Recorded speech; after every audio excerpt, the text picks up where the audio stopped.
কানপুর এলাকায় রাস্তা হয়নি, এই অভিযোগে কিন্তু হাওড়ার উদয়নারায়ণপুরে ধুন্ধুমার পরিস্থিতি দেখা গেল। দেখাবো ছবি।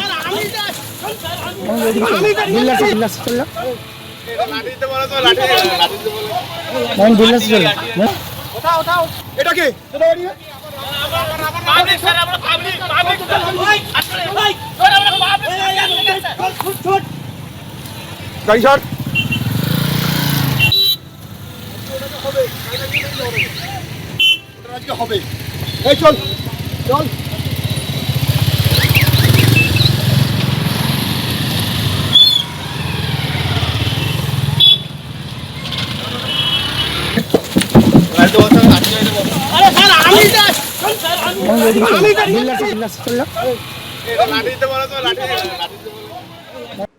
ভোটের মুখে শনিবার কল্যাণীর স্কুলে ফাটল বোমা, উদ্ধার হয় আরও একটি তাজা বোমা যা নিষ্ক্রিয় করল বম্ব স্কোয়াড। গতকাল নদিয়ার কল্যাণীতে ঘোড়াগাছা মাধ্যমিক শিক্ষা কেন্দ্রের ছাদে বিস্ফোরণ হয়।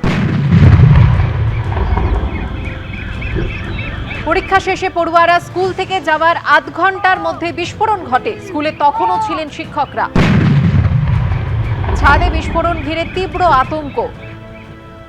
স্কুলের ছাদ থেকেও একটি তাজা বোমা উদ্ধার হয় যা নিষ্ক্রিয় করল বম্ব স্কোয়াড।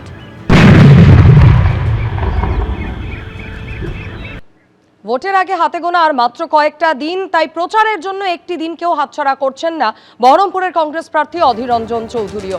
সকাল সকাল বহরমপুরের 24 নম্বর ওয়ার্ডে প্রচার কর্মসূচিতে বেরিয়েছেন কংগ্রেস প্রার্থী অধীর চৌধুরী।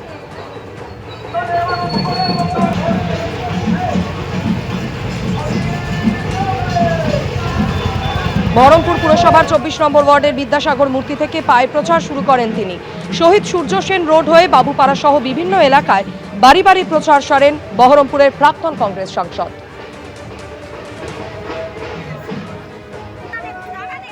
প্রচারের সুপার সানডে আজ পর সভা রয়েছে রাজনৈতিক দলগুলো।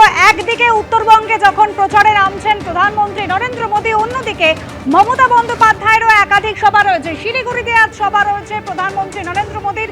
গতকাল পর 3টি জনসভা করেছেন, আর আজ উত্তরবঙ্গে দুপুর 1টা নাগাদ শিলিগুড়ির কাওয়াখালীতে সভা করতে চলেছেন প্রধানমন্ত্রী নরেন্দ্র মোদী।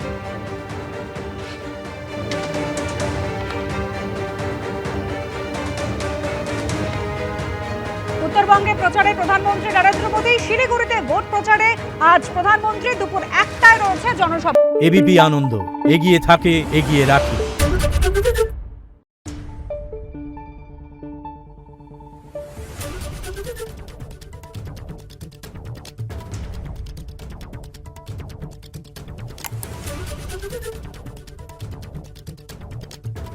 Thank you.